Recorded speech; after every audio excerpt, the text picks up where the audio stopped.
Reliance Infratel essentially finally a deal in the Anil Ambani-owned Reliance Infratel could be heading for a closure is what sources are telling ET now. Gauri Dwivedi joins us with specific details on what she's hearing about private equity investment in the company. Gauri. Tanvir, what we're really picking up at this stage is that Blackstone and Carlyle have jointly put in a bid for Reliance Infratel. They have put in a bid to acquire 95% of Reliance Infratel, which is of course a wholly owned subsidiary of Arcom. And for that 95% stake, they have valued the company at $2.4 billion. That's the enterprise value of Reliance Infratel. It's a joint bid that they have submitted, with each taking equal amount of stake in the company. Of course, this is much lower than what the promoters had been asking for all along.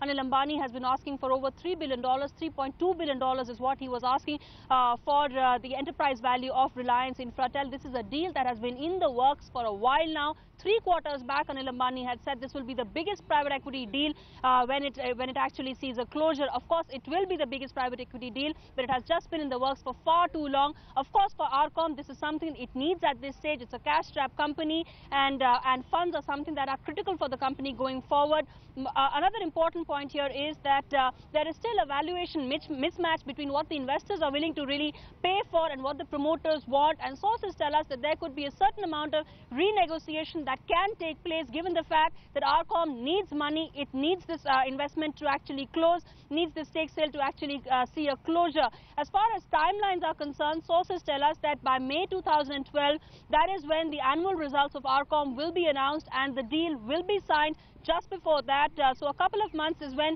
there could be some renegotiation that could take place between the promoters and investors.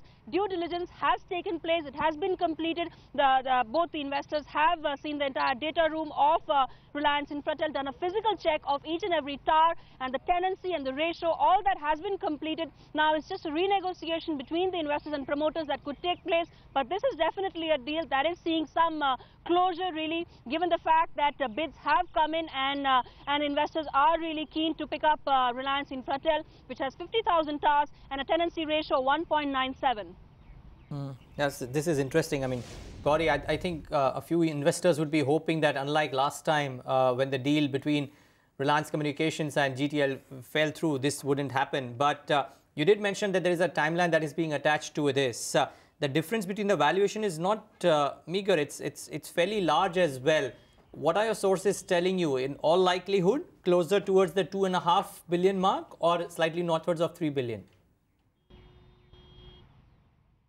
It's unlikely to be anywhere close to $3 billion. The investors have pretty much given that as a final thing to the promoters, that probably a certain room of renegotiation exists, but they are not looking at anything close to $3 billion. Of course, if Anil Ambani wants this deal to happen, he needs the funds. He will, of course, sit in and do some renegotiation with the investors. Important thing to note here is also sources tell us that RIL is not really evaluating Reliance Infratel at this stage from a buying perspective. It is probably going to set up a deal in terms of leasing towers from Reliance Infratel, given the fact that its BWA push is round the corner.